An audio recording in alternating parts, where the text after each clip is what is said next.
दोस्तों, आज बात करेंगे रीराइटिंग ऑफ इंडियन हिस्ट्री पे, यानी भारतीय इतिहास का पुनर्लेखन। तो अगर हम शुरू से बात करें तो सबसे पहले जो आर्य इन्वेजन थ्योरी है उस पर कांटा लगेगा नई हिस्ट्री की रीराइटिंग में।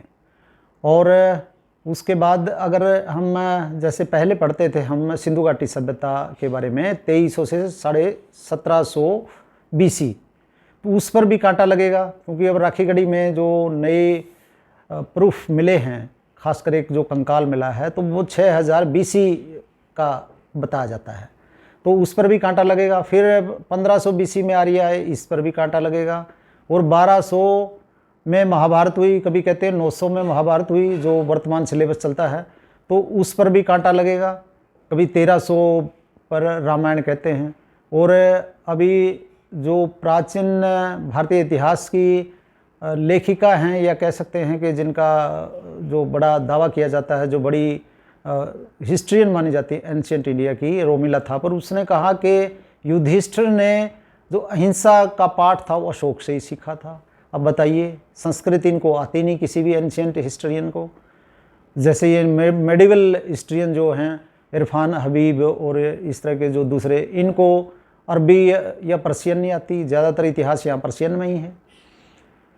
तो इस तरह जो इतिहासकारों ने जिस तरह का खिलवाड़ हमारे इतिहास के साथ किया है, तो वो बहुत कुछ बदलने वाला है। उसके बाद जो अशोक का कन्वर्जन बताते हैं, कलिंग युद्ध के बाद जो लिखा हुआ है कि वो हिंदू धर्म को छोड़कर बुद्धिस्ट बन गए थे, वो भी नहीं चलने वाला, उस पर भी कांटा लगेगा।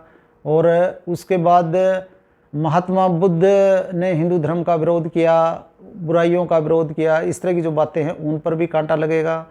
और फिर पुष्यमित्र शुंग को जो बौद्ध विरोधी बताया जाता है, उस पर भी कांटा लगेगा, क्योंकि उसने सारनाथ का जो स्तूप है उसके चारों ओर रेलिंग लगवाई थी और भी कुछ ऐसे काम किए थे। और जो भी उसने सत्ता पर अधिकार किया वो हुणों से और यूनानियों से देश की रक्षा करने के लिए उसने सत्ता पर अधिकार किया था।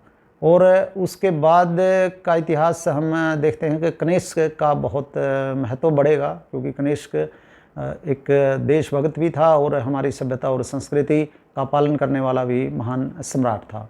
और फिर गुप्त काल में जो है वहाँ भी परिवर्तन होने वाले हैं, जिसमें वहाँ जातिवाद और दूसरी बुराइयाँ करके जो उस शासन में, जिसको गोल्डन पीरियड भी माना जाता है, बुराइयां की गई है। या इस तरह की बात लिखी गई है कि समुद्रगुप्त भारत का नेपोलियन था। क्यों था भाई भारत का नेपोलियन तो बहुत बाद में हुआ, और वो तो बहुत छोटे इलाके में ही उसका राज था, क्योंकि यूरोप तो वैसे ही बहुत छोटा है, समुद्रगुप्त तो बहुत बड़ा राजा था। तो इस तरह के काफ़ी परिवर्तन अब आने वाले हैं। और जिस तरह के कुछ जो बड़े बड़े हमारे वंश रहे हैं, जिस तरह चोल वंश है, राजेंद्र चोल का शासन था फिलीपींस तक, उसके बारे में कोई विशेष ज़्यादा इतिहास में बताया नहीं जाता हमारे सिलेबस में। और पल्लव राजवंश था, जिन्होंने कि चीन की सुरक्षा की जिम्मेवारी ली थी, जिसमें शी जिनपिंग उनको नमन करने के लिए महाबलीपुरम भी आया था। और उसके बाद जो पल्लव वंश थे, उन्होंने जो पहली रेड हुई थी अरबों की खलीफा उमर के समय में थाने पर, तो उसको उन्होंने विफल किया था, उनका भी कहीं जिक्र नहीं है। और जो सिंध के राजा दाहिर सेन की 712 में जो हार हुई, वही ज़्यादा पढ़ाया जाता है, वो भी बदलने वाला है, क्योंकि उससे पहले सिंध पर 14 आक्रमण हुए थे और वो सारे के सारे विफल कर दिए गए थे। खलीफा उम्र, खलीफा अली, और उसके बाद जो उमैद खलीफा थे, और बाद के जो अब्बासी खलीफा थे, वो भी लगातार अटैक करते रहे और 14 आक्रमण विफल किए। और उसके बाद वो 15वां आक्रमण था जो जिसमें कि अरब सफल हुए। ये भी सब कुछ बदलने वाला है, यहाँ भी बहुत चीज़ें बताई जाएंगी। उसके बाद जो ललितादित्य मुक्तापीड़ जो कश्मीर के राजा थे, जिनका राज्य रहा कैस्पियन सी से, और तमिलनाडु, आसाम, तिब्बत का जो क्षेत्र था, यहाँ सब जगह उनका राज्य रहा, उनके बारे में भी है बताने की बहुत सी बातें जो सिलेबस में शामिल हो सकती हैं। और इसके अलावा जो गुर्जर प्रतिहार राजवंश रहा, नाग भट्ट प्रथम, और उसके बाद मिहिर भोज, जिन्होंने अरबों को आगे नहीं आने दिया सिंध से, उनके बारे में भी काफ़ी कुछ सिलेबस में आएगा, काफ़ी कुछ रीराइटिंग में शामिल होगा। और बप्पा रावल जो कि मुक्तापीड़ के ही समय के थे और आपस में सहयोगी भी थे, जिन्होंने सिंध के गवर्नर जुनैद को हराया था मिलकर, उनके बारे में भी अभी और ज़्यादा लिखा जाएगा।